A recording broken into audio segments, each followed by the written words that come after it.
성탄절입니다. 다시 한번 옆에 분들하고 인사합시다. 우리 메리 크리스마스. 메리 크리스마스.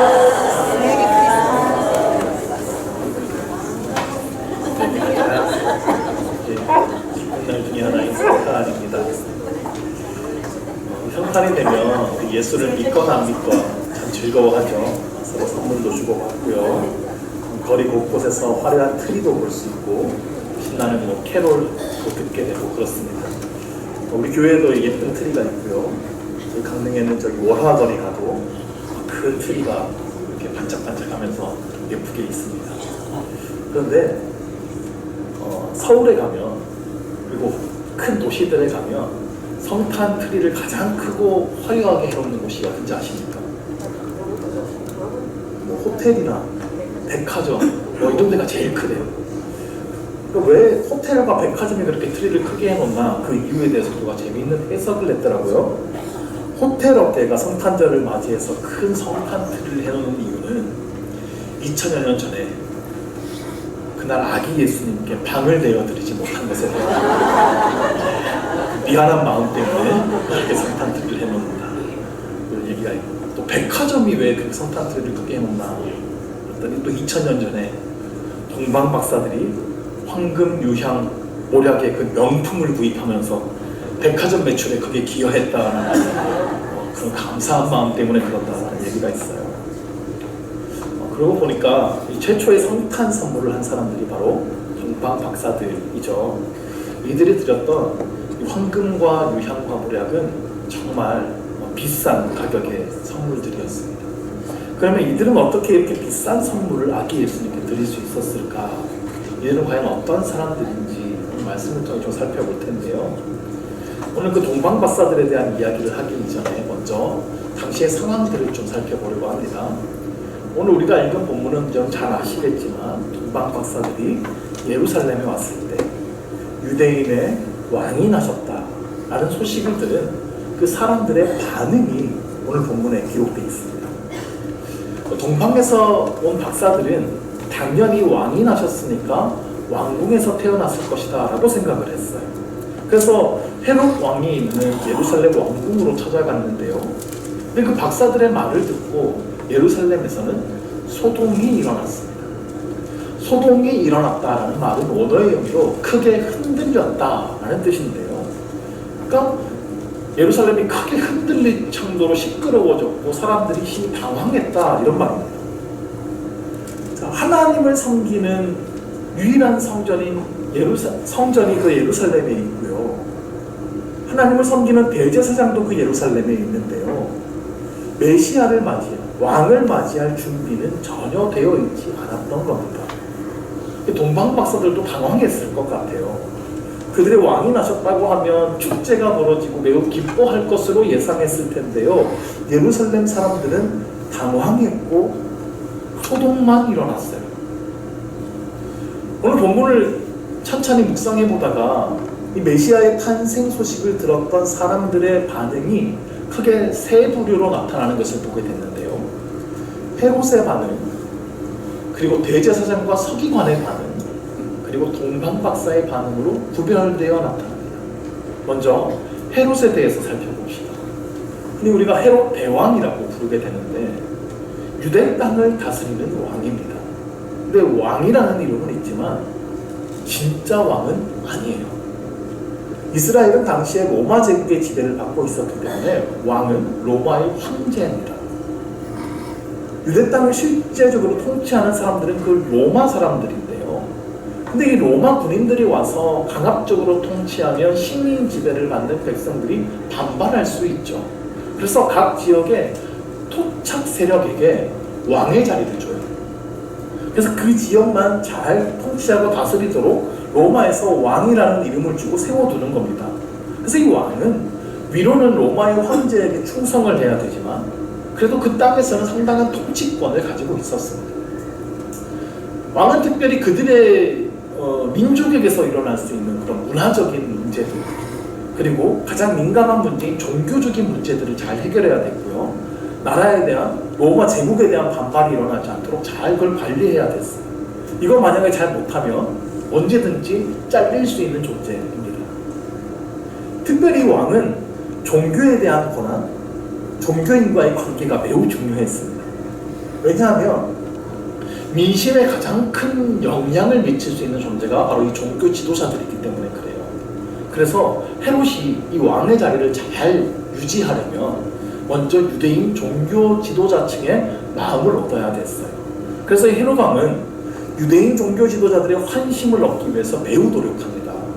그래서 이 헤롯 왕이요, 왕이 되고 나서 자기의 본처와 아들을 버리고요, 제사장 가문의 딸하고 결혼을 합니다. 예루살렘의 성전도 지어줍니다. 그래서 예수님 당시에 예루살렘에 있는 성전을 헤롯 성전이라고 불러요. 자, 이 헤롯이요, 굉장히 약삭빠르고 잔인하기로 유명한 사람이에요. 자기 아들이 아직 살아있는데 자기 권력에 도전한다고 느끼니까 자기의 세 아들을 모두 처형해버려요. 그리고 그 어머니의 장모까지 다 죽여버려요. 아주 잔인한 사람이에요. 자기 자리에 위협이 된다고 생각하면 그게 누구든 처형하는 사람이에요. 자, 이런 사람이 헤롯인데 동방박사들이 갑자기 헤롯 왕한테 찾아가서 왕으로 나신 이가 어디 계시냐 이렇게 얘기를 한 거예요. 그러니까 헤롯이 가만히 있겠습니까? 나중에 동방박사들이 그냥 돌아갔다는 걸 알고 2살 아래의 아들들을 다 죽여버렸어요. 정말 잔인한 사람이에요. 자, 동방박사들이 그런 헤롯에게 유대인의 왕이 나셨다라고 말을 했어요. 속으로는 분노했을 거예요. 내가 이스라엘의 왕인데 누가 이걸 차지하려고 하는 거야. 근데 헤롯이 여우예요. 겉으로는 아무렇지도 않은 척 태연하고 침착하게 행동하죠. 그리고 종교 지도자들을 불러서 메시아가 어디서 나겠느냐라고 묻습니다. 자, 메시아에 대한 성경의 예언에 대해서 묻는 거예요. 자, 잘 생각해 보십시오. 지금 왕이 태어나셨다라고 했는데 그 왕이 성경에 예언된 그분이라면 성경에 기록된 대로 그 일이 이루어졌을 것이다 라고 헤롯이 믿었다는 거잖아요. 성경 말씀을 그냥 옛날 이야기 정도로만 치부했다면 뭐하러 종교 지도자들을 불러가지고 어디서 나겠느냐라고 묻겠어요. 정말 그 왕이 성경 말씀대로 될 것이라고, 그대로 태어날 거라고 헤롯도 생각하고 있는 겁니다.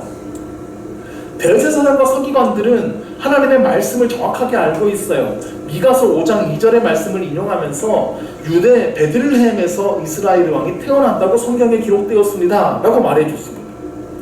헤롯은 그 사실을 동방박사들한테 알려주고요, 그 별이 언제 나타났냐 그때도 자세하게 묻습니다.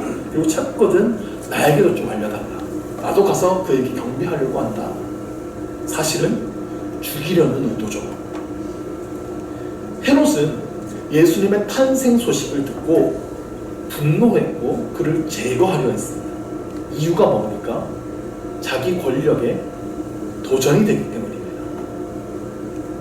이게 하나님의 말씀대로 되는 일이라는 걸 분명하게 알고 있어요. 그런데 하나님의 말씀이라도 자기가 누리는 삶에 방해가 된다면 제거하려고 하는 겁니다. 그가 지금 많은 돈과 권력을 가지고 명예로운 삶을 살아가고 있는데 예수님이 방해된다라고 느끼는 거예요. 그래서 죽이려고 하는 거죠. 자기의 출세에 방해가 된다면, 그게 하나님의 뜻이라 할지라도 나는 막으려고 하는 거예요.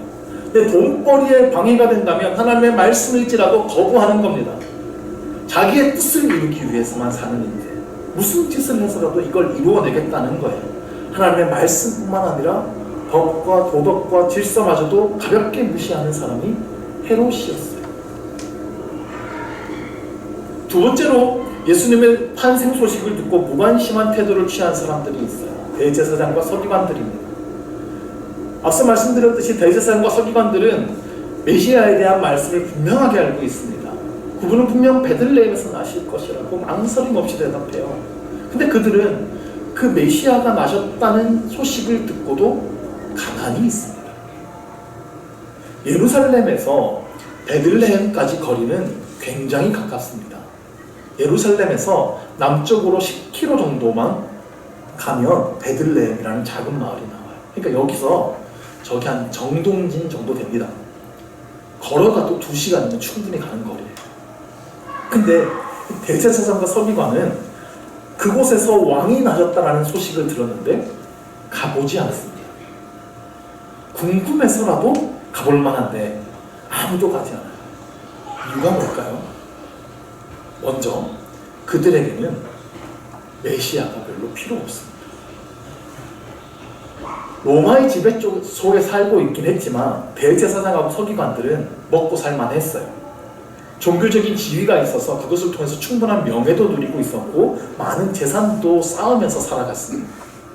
그러니까 그들은 현재 자신들의 처지에 어떤 변화가 일어나는 거 별로 원하지 않습니다. 메시아가 절실하지 않은 거예요. 또 한 가지 이유는 그들이 원하는 메시아는 아기가 아닙니다. 그들은 메시아가 만약에 온다면 자신들을 로마의 압제로부터 해방시켜줄 수 있는 힘 있는 메시아를 원했어요. 메시아가 오신다면 강력한 군인의 모습으로 오시든지 아니면 달과 같은 힘 있는 정치인이어야죠. 지금 자신의 삶에 실질적인 도움을 줄 수 있는 메시아를 원하는 겁니다. 즉 그들의 부나 지위에 손해가 오지 않는 범위 안에서 메시아를 원했고 자기들의 삶에 실제적인 이익을 줄 수 있는 메시아를 원한 거예요. 그래서 그들은 아기 예수님의 탄생 소식에는 아무런 관심이 없는 겁니다. 아기가 뭘 해줄 수 있어요? 자, 예수님의 공생의 사역 때는 어땠어요? 예수님께서는 대제사장과 서기관들을 공개적으로 비난하셨어요. 가만히 보니까 예수님이 자신들의 지위와 명예를 누리는데 방해가 됩니다. 그래서 어떻게 합니까? 십자가에 못 박아버리죠. 대제사장과 서기관들은 세상에서 지금 누리고 있는 것에 만족을 하며 사는 사람들입니다. 그리고 신앙을 자기의 윤택한 삶을 위해서 이용하며 살아가는 사람들입니다. 그래서 자신들의 삶에 아무런 영향을 줄 수 없는 그리고 이득이 되지 않는 그 메시아가 아기로 태어났다는 사실에 별 관심을 두지 않습니다. 유대인의 왕이 나셨다는 이 동방박사들의 소식에 예루살렘에서는 소동이 일어났어요. 3절에 헤롯 왕과 온 예루살렘이 듣고 소동한지라. 유대인의 왕이 나섰다는 소식에 온 예루살렘 사람들이 당황했고 이게 화제거리가 됐어요. 근데 소동만 일어났지 예루살렘을 찾아간 사람은 없습니다. 예루살렘 사람들도 메시아의 탄생 소식에 관심이 없어요. 그냥 뉴스거리일 뿐이고 화제거리에 불과한 거예요. 그러므로 이 소동한 예루살렘 사람들과 대제사장과 서기관들은 같은 무리입니다. 지금 현재의 삶에만 관심이 있는 거예요. 영원한 삶에 관심이 없는 것입니다. 그래서 아기 예수의 탄생에 대해서는 무관심합니다. 자, 그런데 이 먼 곳에서 찾아온 동방의 박사들, 이들이 아기 예수님께 진정한 경배를 드립니다. 그러면 이들은 어떤 사람들일까요? 자, 먼저 동방이 어떤 곳인지를 알아야 되는데요. 동방이 어떤 곳인지에 대해서 여러 가지 학설이 있지만 가장 유력한 주적은 메소포타미아 지역이에요. 예부터 가장 강력한 제국들이 일어났던 곳인데요. 남유다를 멸망시켰던 바벨론이 여기 있었고요.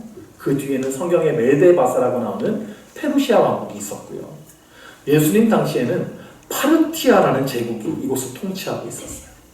근데 여기에도 유대인들이 살고 있었습니다. 남유다가 멸망하면서 바벨론으로 끌려간 사람들이 여기 있었죠. 그 중에 경건한 신앙을 지켜간 사람들이 많이 있었습니다. 그리고 에스겔 같은 선지자도 이 바벨론 땅에서 하나님의 말씀을 전했어요. 우리가 살펴봤던 다니엘 같은 사람도 바벨론에서 큰 영향을 끼쳤죠. 살아계신 하나님을 그의 삶으로 그 땅에서 증거했습니다. 그러한 사람들에게 신앙의 영향을 받은 사람들이 이 땅에 있었던 거예요. 또한 바벨론의 포로기에 이 유대인 학자들이요 구약 성경을 완성합니다.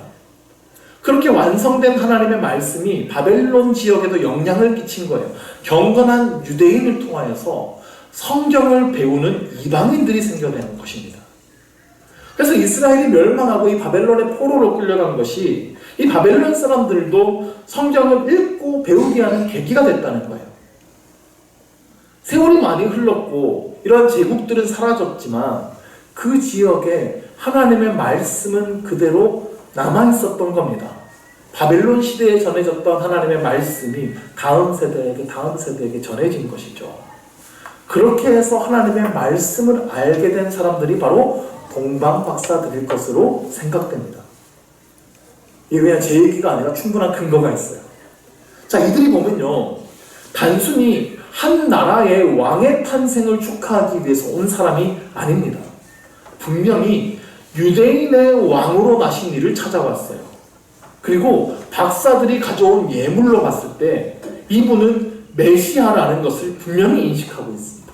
이건요, 성경에 대해서 모른다면 가능한 행동이 아니에요. 이 박사들이라는 헬라어 원어가 마고스라는 단어를 쓰는데, 이거는 마법사, 과학자, 현자, 지혜로운 사람 다 통칭하는 뜻인데, 아마 이 사람들은 천문학자일 것으로 생각돼요. 당시에 메소포타미아 지역에서는 천문학이 고도로 발달했습니다. 천문학자들은 매일 그 천체 별들을 관찰해요. 그리고 별의 움직임을 나라의 정책에 반영할 정도로 매우 중요하게 여겼습니다. 근데 이들이 동방에서 왕의 별을 보고 찾아왔다라고 말하지 않습니까? 별을 통해 유대인의 왕이 나셨다라고 하는 징조를 발견했다는 것이죠. 유대인의 왕은 곧 성경에 예언된 메시아라는 뜻입니다. 별만 보고 그 사실을 어떻게 알겠어요? 구약의 말씀도 같이 알아야 메시아의 별임을 알 수 있습니다. 구약의 말씀 중에서 별에 대한 예언이 하나 있어요. 민수기 24장 17절에 보면 이런 구절이 있습니다. 한 별이 야곱에서도 나오며 한 규가 이스라엘에게서 일어나서, 규라고 하는 것은 왕이 드는 지팡이를 말해요. 별은 오실 메시아를 표현하는 말입니다. 그러니까 이 말씀은 한 왕이 일어나서 이스라엘을 구원할 것을 예언한 말씀이에요. 자, 근데 이 동방의 박사들이 이 성경 말씀을 읽으면서 별이라는 단어에 주목했을 거예요. 이들은 천문학자니까요. 그래서 이스라엘에 한 왕이 일어날 때에 그의 별이 뜨겠구나 라고 생각하고 기다린 겁니다. 근데 어느 날 하늘에 유난히 밝은 한 별이 뜨는 거예요. 저 별인 것 같다. 한 번도 보지 못했던 밝고 빛나는 별. 그 별이 떠오른 것을 보고 이 민수기 24장의 말씀을 기억하는 거예요. 그리고 그 별을 따라서 기나긴 여행을 시작하는 겁니다. 당시에요, 이 메소포타미아 지역에서 예루살렘까지 여행을 하겠다고 결단하는 건 결코 쉬운 일이 아니었습니다. 거리만 무려 1500km에 이릅니다. 차가 있어요, 기차가 있어요, 비행기가 있어요. 그냥 가야 돼요. 가는 데만 5개월 이상 걸립니다. 그리고 그 길에는 여러 위험이 있어요. 강도의 위험, 질병의 위험, 사막의 위험, 강의 위험, 짐승의 위험들을 다 무릅써야 됩니다. 그 길에서 위험한 일을 당했을 때 도움을 청할 것도 없어요. 우리가 동방박사라고 하면 보통 세 사람이라고 알고 있죠. 근데 성경에는 세 사람이라는 말이 없습니다.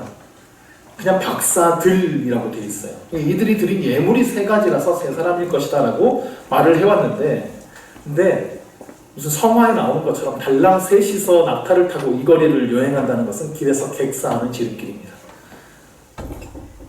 이 먼 여정을 떠나야 되는데 짐은 얼마나 많이 필요할까요? 물은 또 얼마나 많이 필요하고 양식은 또 얼마나 많이 필요할까요? 적어도 이 무리가 30-40명 정도는 돼야 이 여행이 가능할 거라고 학자들은 봅니다.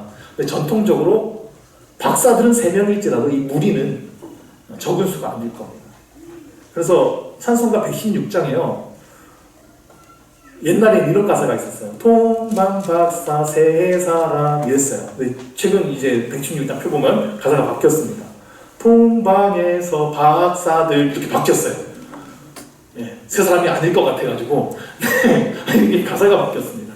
어쨌든 이 당시에요, 이 거리를 이렇게 여행한다는 건 매우 위험한 일이에요. 이거 쉬운 길이 아닙니다. 가는 데만 5개월이니까 왕복으로 하면 1년 이상 걸립니다. 그러니까 이게요, 신기한 별이 떴네? 궁금하니까 한번 가볼까? 이렇게 출발할 수 있는 여행이 아니라는 겁니다. 이 여정에 목숨을 걸고 자기 인생을 걸어야 되는 거예요. 그러므로 지금 이 동방박사들은요, 세상 사람들의 눈으로 봤을 때는 완전히 미친 사람들이에요. 아니 지금 별 하나 떴는데 그거 보고 지금 이 목숨을 건 여행을 하겠다는 거잖아요. 아니 그게 왕의 별인 게 뭐가 그렇게 중요합니까? 자기 나라 왕도 아닌데. 더구나 아기일 뿐인데 그걸 가겠다는 거예요. 근데 그들은 왜 이 멀고 위험한 길을 선택했냐는 겁니다. 성경의 말씀 속에 예언된 그 별이 이거 확실하다. 이 말씀 하나만 믿고 이 별이 진짜 메시아의 별일 수 있다라는 그 작은 가능성을 믿고 메시아가 진짜 태어났을지 모른다는 그 0.00001%의 가능성에 자기의 인생을 100% 던진 겁니다. 만약 진짜 세상을 구원할 메시아가 지금 나신 거면 이거 역사 속에 단 한 번 일어나는 그 일인데 우리가 그 현장에 가서 직접 목격하고 그분을 만나고 경배해야 되지 않겠느냐. 그분이 진짜 하나님께서 보내신 왕이라면 우리가 그분을 한 번 만나뵐 수 있다는 거 이거 엄청난 영광 아닌가. 그 하나의 믿음으로 이 위험천만한 길을 떠난 사람들이라는 거예요. 오늘 본문 2절을 보시죠. 유대인의 왕으로 나신 이가 어디 계시냐? 우리가 동방에서 그의 별을 보고 그에게 경배하러 왔노라. 이들은 그냥 지나가다 들린 게 아니죠. 성경에 예언된 그 메시아에게 우리가 경배해야겠다는 그 한 가지 목적 때문에, 그러니까 그분을 만나가지고 무슨 나의 소원을 이루고 내가 입신양면 해보겠다 이런 게 아니라, 아기한테 무슨 소원을 말합니까? 그분을 통해서 뭔가 내가 얻겠다는 것이 아니라 그냥 성경에 예언된 메시아를 내가 뵙고 경배하겠다는 그 한 가지 일을 위해서 자기의 인생을 건 이 여정을 떠났다는 거예요. 불과 10km 거리에 사는 성경도 잘 아는 예루살렘 사람들은 이 베들레헴에 관심이 없어요. 그런데 1500km가 넘는 곳에 살고 성경 말씀을 명확하게 아는 것도 아닌 이 동방의 박사들, 그들은 단지 아기 예수께 경배하겠다는 한 가지 목적으로 이 먼 길을 떠나왔다는 겁니다. 그러니까 물리적인 거리가 중요한 게 아니고요, 하나님을 향한 마음의 거리가 정말 중요한 겁니다.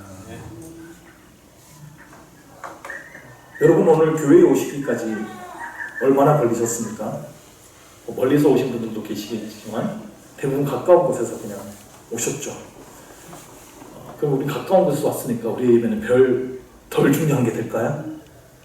거리는 가까워도 예배에 오기까지 힘든 상황을 뚫고 오신 분들도 계실지 모릅니다. 정말 교회에 오기 힘든 상황이지만 힘든 결심을 하고 매주 예배에 나오셔야 되는 분들, 혹 교회에 오면 가족관계, 인간관계에 어려움이 생기고 경제적인 손해를 보게 될 수도 있지만 그 희생을 각오하고 예배에 참석하고 앉아있는 그 사람과 그냥 편안한 마음으로 습관적으로 예배에 온 사람, 그 두 대 예배 드리는 마음이 같을까요? 그러므로 물리적 거리가 중요한 게 아니에요. 그 교회에 오기 힘든 상황들을 내가 뚫고 와야 진정한 예배가 된다는 것도 아닙니다. 중요한 것은 내가 이 예배를 얼마나 귀중하게 생각하고 있는가, 얼마나 사모하고 있는가, 하나님을 향한 나의 마음이 얼마나 가까운가 하는 것이 우리의 참된 예배에 정말 중요하다는 것입니다. 여러분, 오늘 이 성탄절에 교회에 어떤 마음으로 나오셨습니까? 이 예배를 드리기 위해서 여러분들은 어떤 희생을 치르고 오셨습니까? 요즘에 이제 날씨가 점점 추워지면서 이제 집에서 나오시려면 조금씩 힘들어지시죠. 교회에 앉아 있으려면 허리도 아프고 다리도 아프신 분들이 많으실 수도 있습니다. 그런데 예배는 원래 희생입니다. 구약에서 희생을 드리자라는 표현이 자주 나오는데 이거 제사를 드린다라는 뜻입니다. 구약의 제사는 나의 죄를 위해서 짐승이 대신 희생당하는 것이었기 때문에 예배를 희생이라고 불렀어요. 그리고 예루살렘 성전까지 나아가는 시간의 희생, 정성의 희생이 필요했어요. 근데 신약 시대에 와서도 여전히 예배는 희생입니다. 예수님께서 우리를 위해서 십자가의 생명을 희생하셨습니다. 우리는 그 공로를 힘입어서 하나님께 나아갈 수 있게 된 거예요. 그 희생의 은혜를 기억하고 감사해서 하나님 앞에 나오는 것이 바로 예배인 거예요. 그러므로 예배는 여전히 희생입니다. 우리의 시간을 희생해야 되고요, 우리의 내 삶의 편안함을 희생해야 되고요, 예배를 위해 봉사하는 희생도 필요하고요, 물질의 희생도 필요하죠. 예배의 원어적인 의미는 합당한 가치를 올려드리는 것입니다. 십자가의 희생으로 나를 살리신 예수님께 합당한 가치를 올려드리는데 나는 그냥 아무런 희생을 하려 하지 않는다. 그냥 편안하게 예배만 드리고 갔으면 좋겠다. 이게 과연 올바른 예배자의 마음일까요? 동방의 박사들은 그들의 여정에서 희생적인 예배를 보여줍니다. 우리 또한 예배를 통해 희생의 자세를 배울 줄 알아야 합니다.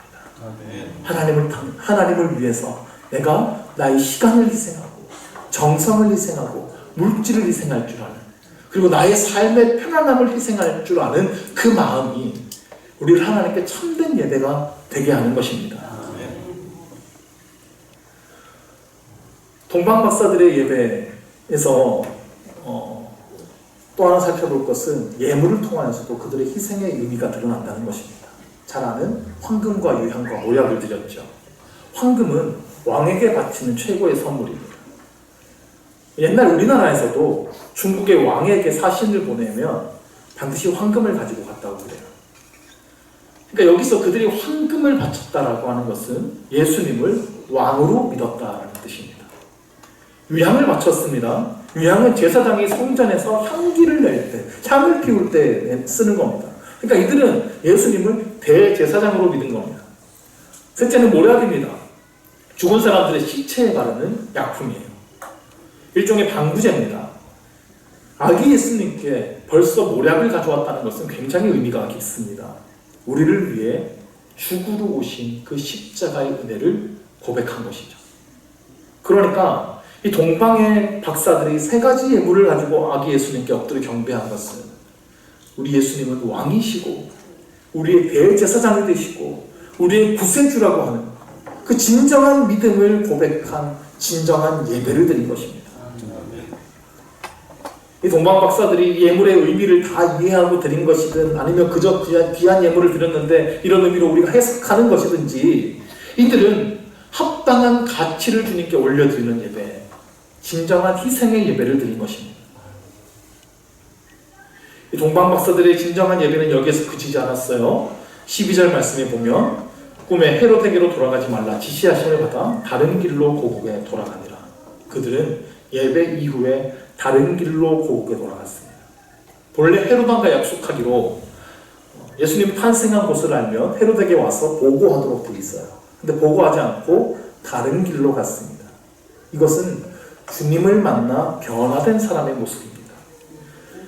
예수님을 만나기 전, 예수님을 믿기 전과 우리는 다른 길로 걸어가야 합니다. 새로운 길, 주님의 길, 그 길로 걸어가야 된다는 거예요.